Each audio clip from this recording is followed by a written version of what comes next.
नमस्कार दोस्तों, स्वागत करता हूं मैं आप सभी का एक बार फिर से आपके अपने इस यूट्यूब चैनल पर। इस वीडियो में दोस्तों आज हम पढ़ने वाले हैं ऑपरेंट कंडीशनिंग थ्योरी के बारे में। बिहेवियरिज्म की बात करें तो दूसरी सबसे महत्वपूर्ण थ्योरी जो आती है इसमें वो ऑपरेंट कंडीशनिंग थ्योरी आती है।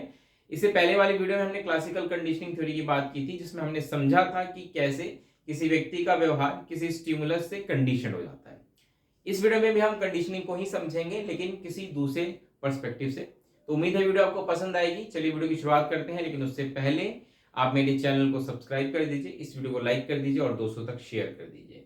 तो सबसे पहले अगर मैं बात करूं दोस्तों ऑपरेंट कंडीशनिंग थ्योरी की, तो ये जो थ्योरी है ये दी गई है बीएफ स्किनर द्वारा। इनका नाम याद रखिएगा, बीएफ स्किनर एक अमेरिकन साइकेट्रिस्ट थे और इनका बहुत ही इंपॉर्टेंट रोल है बिहेवियरिज्म में।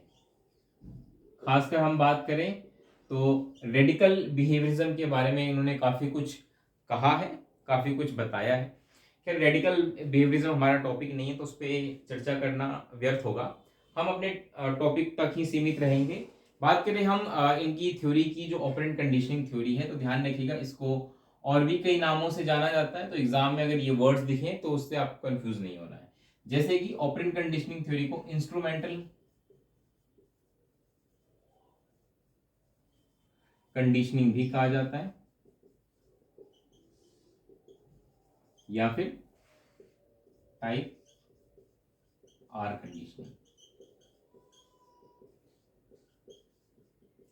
ये दोनों शब्द याद रखिएगा जब भी इस थ्योरी की बात हो। ऑपरेंट कंडीशनिंग थ्योरी तो टाइप आर कंडीशनिंग हो गई या इंस्ट्रूमेंटल कंडीशनिंग हो गई, ये दोनों इसी के नाम है। एक बात का ध्यान रखिएगा, जो क्लासिकल कंडीशनिंग थ्योरी हमने पढ़ी है अभी लास्ट लेक्चर में, उस थ्योरी को टाइप एस थ्योरी के नाम से भी जाना जाता है और इसको टाइप आर थ्योरी के नाम से भी जाना जाता है। तो कभी अगर एग्जामिनर आपको कंफ्यूज करना चाहेगा, आपको परेशान करना चाहेगा, तो type R conditioning, type S conditioning ये नाम यूज करेगा, जिससे कि आप कंफ्यूज हो जाए। तो कंफ्यूज नहीं होना है। Type R conditioning, type S conditioning से आप इसको डिफरेंशिएट करिएगा। टाइप आर क्यों है अभी हम समझेंगे, क्योंकि आर इज फॉर रीइंफोर्समेंट। तो रीइंफोर्समेंट क्या होता है, इन सब पे हम धीरे धीरे बात करेंगे। चलिए शुरू करते हैं। सबसे पहले हम समझने की कोशिश करते हैं कि जो ये ऑपरेंट कंडीशनिंग थ्योरी है, इसके बेसिक प्रिंसिपल्स क्या है।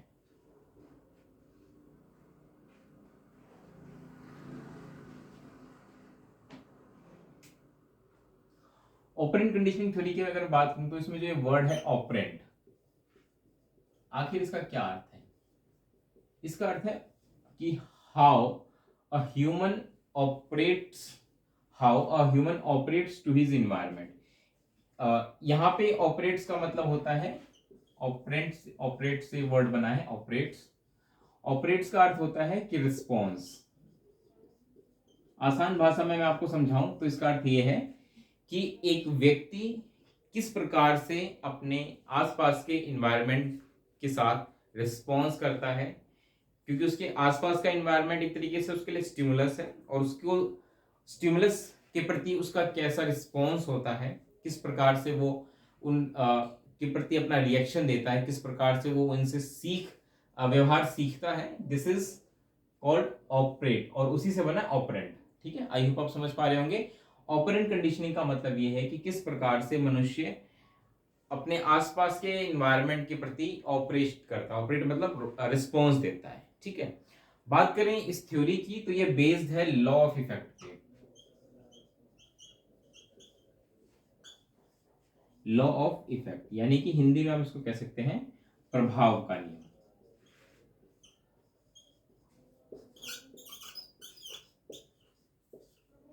ये जो प्रभाव का नियम है ये किसके द्वारा दिया गया था, ये थॉर्नडाइक के द्वारा दिया गया था, याद रखिएगा। थॉर्नडाइक ने प्रभाव का नियम दिया था। इसके बारे में हम डिटेल में चर्चा करेंगे कब, जब हम लर्निंग को पढ़ रहे होंगे। लर्निंग के बहुत सारे सिद्धांत हैं, जब हम उनको पढ़ रहे होंगे तो उसमें प्रमुख नाम थॉर्नडाइक का आता है, और उन्होंने बहुत सारी थ्योरीज दी थी, जिनमें से एक है लॉ ऑफ इफेक्ट। और जो ये ऑपरेंट कंडीशनिंग थ्योरी है, ये मुख्य रूप से लॉ ऑफ इफेक्ट पर ही बेस्ड है। तो लॉ ऑफ इफेक्ट क्या होता है, इसको शॉर्ट में समझने की कोशिश करते हैं। लॉ ऑफ इफेक्ट ये कहता है कि किसी भी कार्य को हम करते हैं, जो भी हमारा कार्य होता है, उस कार्य को करने से जो रिजल्ट प्राप्त हो रहा है, रिजल्ट, उसका प्रभाव पड़ता है उस व्यक्ति के लर्निंग पे या व्यवहार पे। कैसे? इसको ऐसे समझने की कोशिश करिए कि मान के चलिए आप किसी कंपनी में काम करते हैं, उस कंपनी के लिए आप पूरे साल मेहनत करते हैं, अच्छा परफॉर्मेंस देते हैं, और लास्ट में आपको रिजल्ट क्या मिलता है कि आपको सैलरी तो मिलती है, उसके साथ साथ आपका प्रमोशन होता है, इंक्रीमेंट होती है, कुछ एक्स्ट्रा बेनिफिट्स आपको दिए जाते हैं, कुछ टूर वगैरह आपको करा दिया जाता है। तो कंपनी ये क्यों कर रही है आपके लिए? क्योंकि आपने कंपनी के लिए अच्छा परफॉर्मेंस दिया। तो यहाँ पे आपने कंपनी के लिए वर्क किया, आपको अच्छा परफॉर्मेंस आपने कंपनी को दिखाया, और कंपनी ने बदले में आपको एक पॉजिटिव रिजल्ट दिया। पॉजिटिव रिजल्ट किस फॉर्म में दिया? In the form of salary increment, promotion and world tour. ठीक है, तो इस प्रकार से आप देखें कि आपके द्वारा जो कार्य किया गया पूरे साल कंपनी के लिए, उसका रिजल्ट क्या रहा? पॉजिटिव रहा। और अब आप क्या करेंगे? आप अगले साल फिर से उस कंपनी के लिए उतनी ही मेहनत करेंगे या उससे ज्यादा मेहनत करेंगे, क्योंकि आपको पता है कि अगर आप कंपनी के लिए अच्छा काम करते हैं तो कंपनी एक पॉजिटिव रिजल्ट आपको देती है, पॉजिटिव इफेक्ट उसका आपके ऊपर पड़ता है। वहीं अगर आप पूरे साल मेहनत करते हैं और कंपनी सिर्फ आपको सैलरी देती है, यानी कि एक अगर आप नॉर्मल काम भी करते हैं तब भी आपको सैलरी मिलनी है, लेकिन आप एक्स्ट्रा काम कर रहे हैं उससे इस उम्मीद में कि मैं कुछ सीख भी रहा हूं और कंपनी से मुझे कुछ एक्स्ट्रा बेनिफिट भी मिले, लेकिन कंपनी क्या देती है? सिर्फ आपको सैलरी देती है। तो यहाँ पर क्या है? यहाँ पे जो रिजल्ट मिलेगा आपको, एक नेगेटिव इफेक्ट होगा आपके लिए, और हो सकता है कि नेक्स्ट टाइम आप सिर्फ उतना ही काम करें जितनी आपको सैलरी मिलती है। तो ये लॉ ऑफ इफेक्ट है जो बताता है कि किसी भी कार्य को जो हम करते हैं उसका रिजल्ट ये तय करता है कि जो लर्निंग होगी आगे वो और होगी या नेगेटिव होगी, यानी कि इफेक्ट एक तरीके से उस रिजल्ट का प्रभाव, जो काम आपने किया उस रिजल्ट का प्रभाव पड़ता है आपके व्यवहार पर, आपकी लर्निंग पर। This is called law of effect. और जो ये ऑपरेंट कंडीशनिंग थ्योरी है ये बेसिकली इसी पर बेस्ड है। कैसे है अभी हम एक एक करके समझेंगे। यहाँ पे जब हम ऑपरेंट कंडीशनिंग की बात कर रहे हैं तो यहाँ पे व्यवहार की बात होगी, ध्यान रखिएगा, बिहेवियर की बात होगी कि बिहेवियर जो है आपका उसी प्रकार से चेंज होगा जिस प्रकार का रिजल्ट हमें देखने को मिलेगा। शुरुआत करेंगे, सबसे पहले हम स्किनर का एक एक्सपेरिमेंट समझेंगे, उसके बाद ही हम चीजें आगे बढ़ाएंगे ताकि एक एक करके हमें चीजें समझ में आ सके। और उसके लिए सबसे जरूरी है कि पहले हम इसको समझ लेते हैं कि क्या था स्किनर का एक्सपेरिमेंट।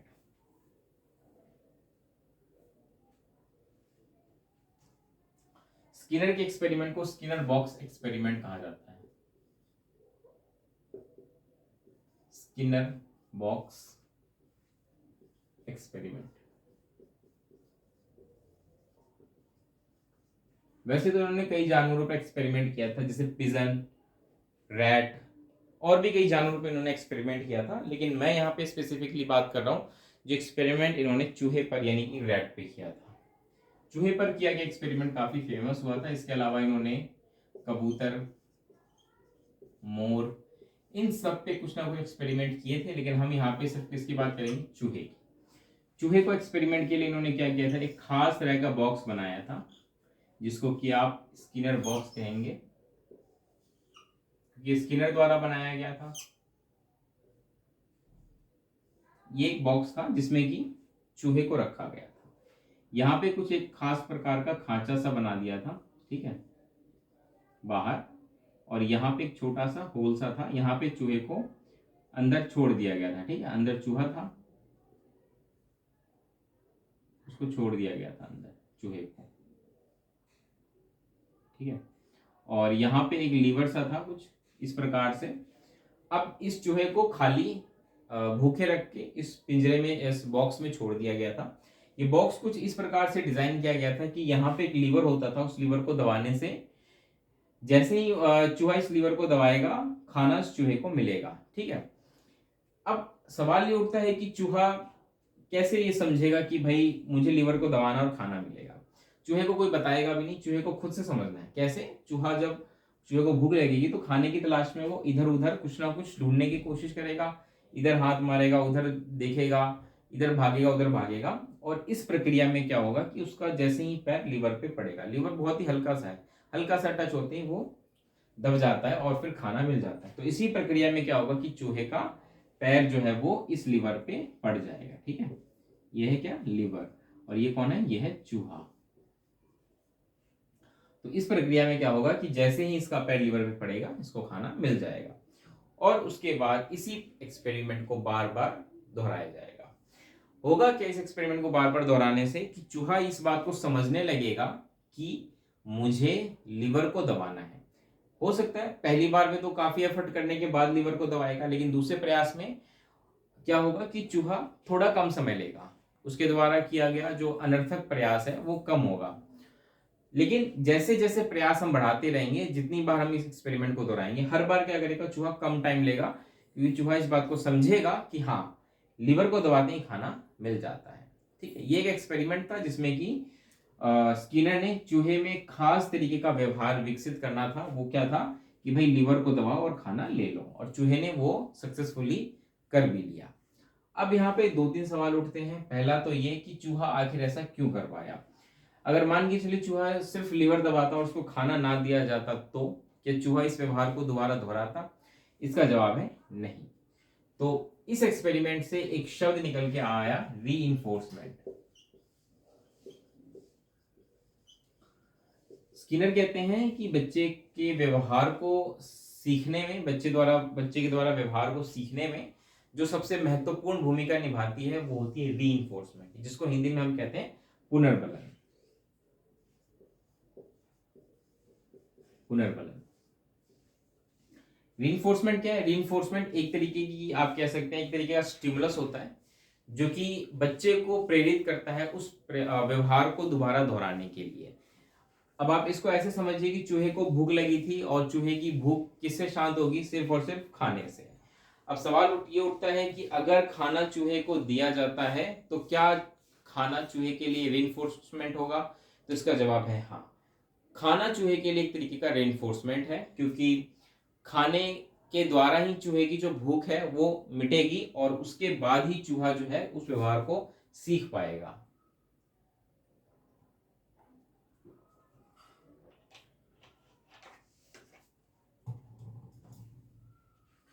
चूहे को अगर कोई व्यवहार सिखाना है तो यहाँ पे जैसा हमने देखा कि रेनफोर्समेंट के रूप में क्या है? खाना।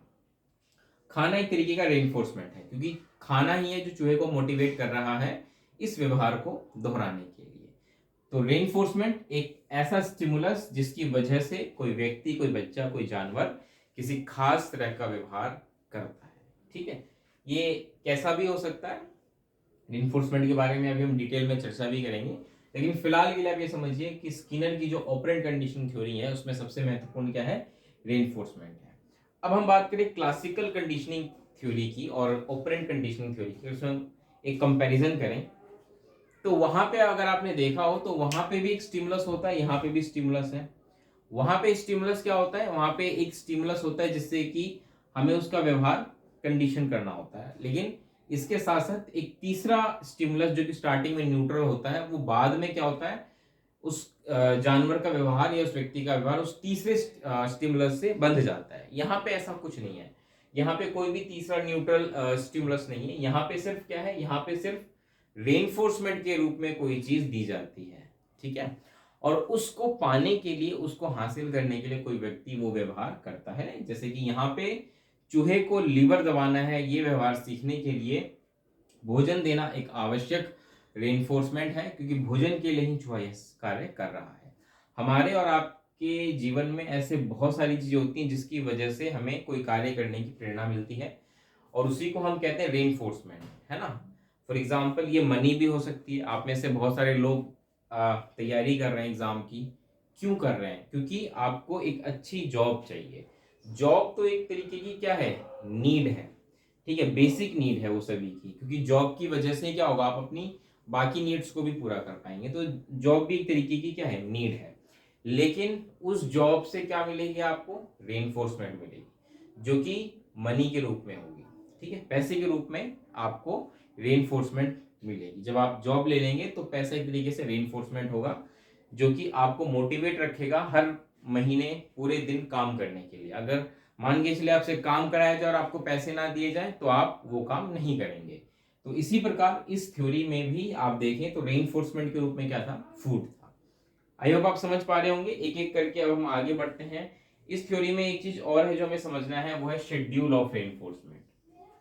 जो कि सबसे महत्वपूर्ण है।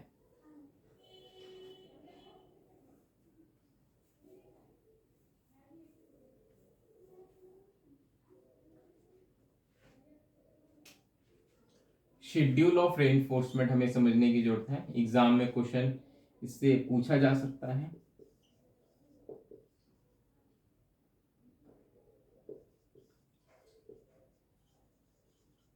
क्या होता है शेड्यूल ऑफ रेनफोर्समेंट? इसको ऐसे समझिए कि आपको तो पता चल गया कि रेनफोर्समेंट क्या होता है, लेकिन जब हम बच्चों को पढ़ाने जा रहे हैं स्कूल में तो वहां पर भी हम इसका इस्तेमाल करते हैं। बच्चों को हम रेनफोर्समेंट देते हैं। आपने देखा होगा बच्चों को जब आप पढ़ा रहे हैं, कोई काम करा रहे हैं, बच्चे ने होमवर्क किया, घर से अच्छे से करके लाया, तो बदले में आप क्या करेंगे? बच्चे को शाबाशी देंगे, स्टार देंगे, कॉपी में तारीफ करेंगे उसकी। तो ये छोटी मोटी चीजें जो आप करते हैं ये सब रेनफोर्समेंट होता है। बच्चा इसके लिए ही काम करता है, क्योंकि आपने देखा होगा छोटे बच्चे अक्सर चाहते हैं कि आप उनको स्टार दे कॉपी में। कई बार तो कहते हैं कि सर हमें गुड दे दीजिए, सर स्टार लिख दीजिए। क्यों? क्योंकि वो एक तरीके से रेनफोर्समेंट है और उसकी वजह से बच्चा और अच्छा काम करने की कोशिश करता है। अब सवाल ये उठता है कि रेनफोर्समेंट हमेशा देना ठीक है?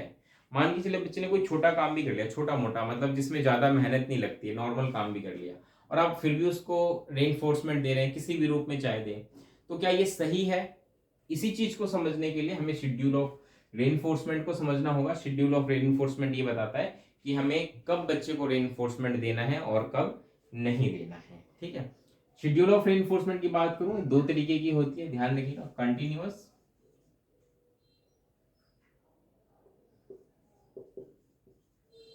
और दूसरा पार्शियल।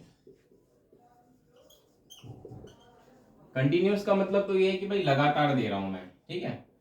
कंटिन्यूअस का मतलब क्या है? लगातार दे रहा हूं, कि हर प्रयास पे मैंने बच्चे को रेनफोर्समेंट दिया। मतलब बच्चा हर बार होमवर्क करके ला रहा है कंप्लीट, और हर बार मैं उसको रेनफोर्समेंट दे रहा हूं, ये तो होता है कंटिन्यूअस। पार्शियल का मतलब क्या होता है? कि कभी आप दे रहे हैं और कभी आप नहीं दे रहे, समटाइम्स। ठीक है, समटाइम्स वाला सिस्टम होता है कि कभी आप दे रहे हैं, कभी आप नहीं दे रहे हैं। ठीक है, हमेशा ध्यान रखिएगा कंटिन्यूअस और पार्शियल में आपसे पूछा जाए कि इसमें से कौन सा रेनफोर्समेंट अच्छा होता है, तो पार्शियल रेनफोर्समेंट अच्छा माना जाता है बजाय कंटिन्यूअस के। कंटिन्यूअस रेनफोर्समेंट स्टार्टिंग में दे सकते हैं आप, स्टार्टिंग के लिए अच्छा है। मतलब आप कोई व्यवहार बच्चे में डेवलप करना चाह रहे हैं तो शुरुआत में आप कंटिन्यूअस रेनफोर्समेंट दीजिए। कंटिन्यूअस रेनफोर्समेंट शुरू में ही काम करती है अच्छे से, शॉर्ट टर्म के लिए वो भी, लेकिन उसके बाद आपको पार्शियल रेनफोर्समेंट में स्विच होना पड़ेगा। लेकिन अगर आप लॉन्ग टर्म तक कंटिन्यूअस ही रखेंगे, उसको आप पार्शियल में स्विच नहीं करेंगे, तो जो व्यवहार आप सिखा रहे हैं वो व्यवहार बच्चा नहीं सीख पाएगा। फिर आपको क्या है कि दिक्कत आएगी। तो इसलिए कंटिन्यूअस रेनफोर्समेंट स्टार्टिंग में अच्छा होता है, लेकिन एक समय के बाद आपको पार्शियल पर आना चाहिए कि बच्चे को कभी आप रेनफोर्समेंट दे रहे हैं, कभी आप नहीं दे रहे हैं। ठीक है, आई होप आप समझेंगे। इस बात का ध्यान रखना है कि कंटिन्यूअस और पार्शियल में हमेशा पार्शियल रेनफोर्समेंट अच्छा है बजाय कंटिन्यूअस के। अब पार्शियल रेनफोर्समेंट भी जो है वो चार तरीके के होते हैं, जिसको हम एक एक करके समझने की कोशिश करते हैं।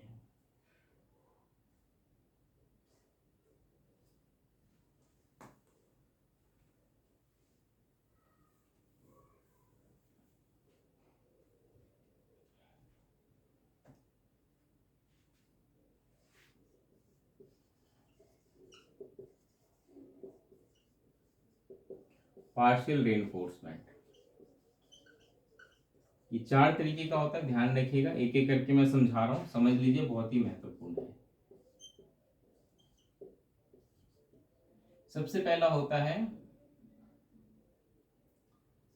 Fixed interval.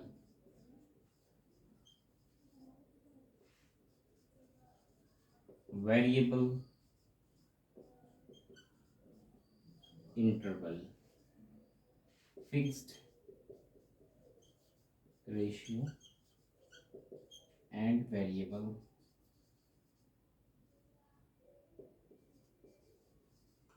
रेशियो। इसको एक एक करके समझने की कोशिश करते हैं, लेकिन उससे पहले कुछ शब्द हैं जिनको हम समझ लेते हैं, जैसे कि fixed, variable, interval and ratio. एक एक करके समझने की कोशिश करते हैं। फिक्स्ड का मतलब होता है नॉट चेंजिंग, जो बदलेगा नहीं, नॉट चेंजिंग। वही मैं बात करूं वेरिएबल का तो ये हो जाएगा चेंजिंग, कि जो चेंज होगा। ठीक है, बात करें हम इंटरवल की तो ये हो जाता है टाइम गैप। और अगर हम बात करें रेशियो की तो ये हो जाता है नंबर ऑफ अटेम्प्ट्स कह लीजिए या एफर्ट्स कह लीजिए, नंबर ऑफ एफर्ट्स।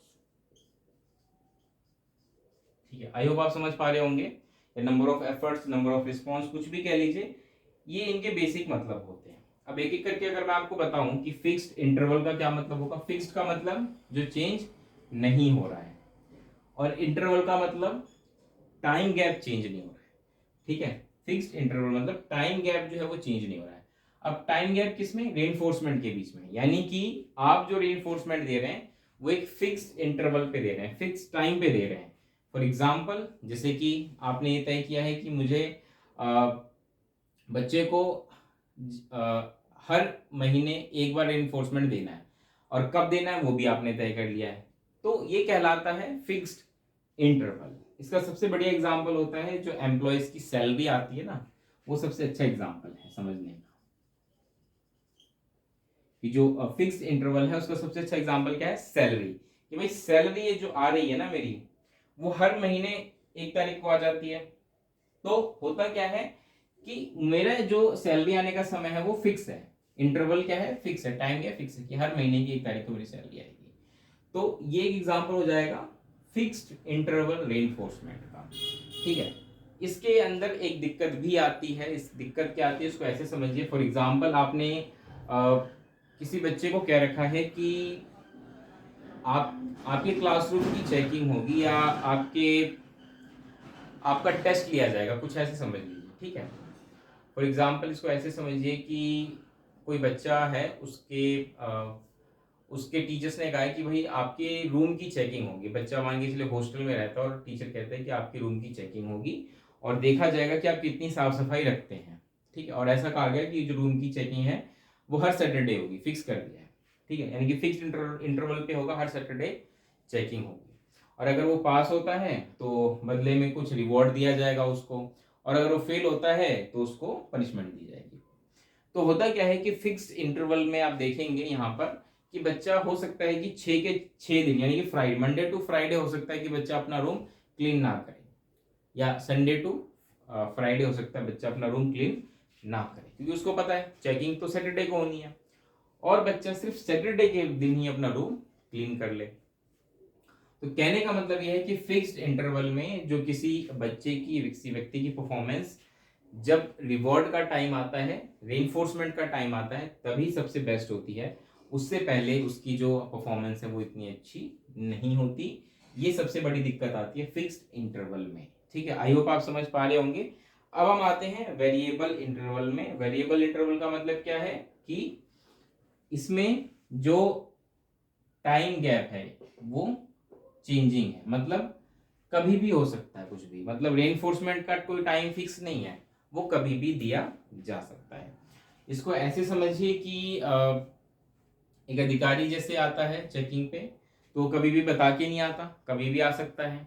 ठीक है, और उस चेकिंग के दौरान अगर सब कुछ ठीक रहा तो वो अप्रिशिएट करेगा आपको, अगर नहीं रहा तो बदले में आपको पनिश किया जा सकता है।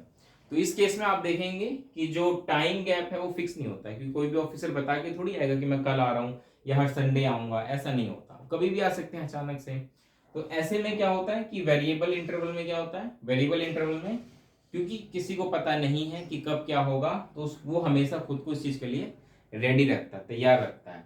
फॉर एग्जाम्पल दूसरा लीजिए कि जैसे मान के चलिए आपने क्लासरूम में कह रखा है कि आपका टेस्ट होगा इस महीने, आपने कहा कि सितंबर में आपका टेस्ट होगा, लेकिन आपने क्या कहा कि कोई डेट फिक्स नहीं है, टेस्ट कभी भी हो सकता है, कल भी हो सकता है, परसों भी हो सकता है, 1 हफ्ते बाद भी हो सकता है, 10 दिन बाद भी हो सकता है, या महीने के आखिर में भी हो सकता है। ठीक है, कोई टाइम फिक्स नहीं है।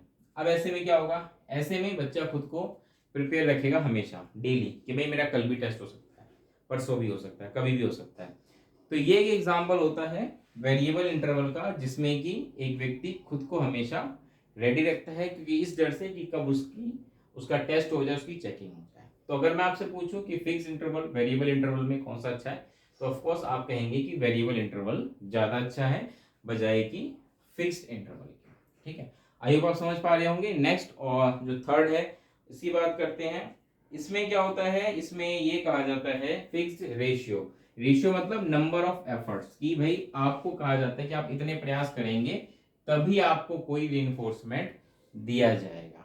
ठीक है, फॉर एग्जाम्पल अगर आप क्लासरूम में कहते हैं कि किसी बच्चे को 3 बार अगर स्टार मेरी तरफ से मिल गया तो मैं उस बच्चे को एक चॉकलेट दूंगा, तो वहां पे नंबर ऑफ एफर्ट्स फिक्स है कि बच्चे को प्रयास करना पड़ेगा कि वो 3 स्टार आपसे ले सके, तभी वो एक चॉकलेट आपसे ले पाएगा। इसी प्रकार से जैसे एक सेल्समैन को टारगेट दिया जाता है कि आपको डेली का इतने प्रोडक्ट बेचने ही है, तभी आपको कोई खास इंसेंटिव दी जाएगी, अदरवाइज नहीं दी जाएगी। तो एक एग्जांपल होता है फिक्स रेशियो रेनफोर्समेंट का। वहीं दूसरी तरफ मैं बात करूं वेरिएबल रेशियो इंटरवल का, तो इसमें नंबर ऑफ एफर्ट फिक्स नहीं होते। ये आप एक प्रयास में भी आपको रेनफोर्समेंट दे दिया जाता है, 2 प्रयास में भी आपको रेनफोर्समेंट दिया जा सकता है, 3 प्रयास में भी आपको रेनफोर्समेंट दिया जाता है। इसको ऐसे समझिए कि जनरली इसका इस्तेमाल गैम्बलिंग में होता है या जो लॉटरी सिस्टम होता है वहां पे होता है, क्योंकि गैम्बलिंग और लॉटरी में क्या होता है कि कोई फिक्स तो है नहीं कि आप पहली बार में ही वो जीतेंगे या दूसरी बार में जीतेंगे या तीसरी बार में जीतेंगे।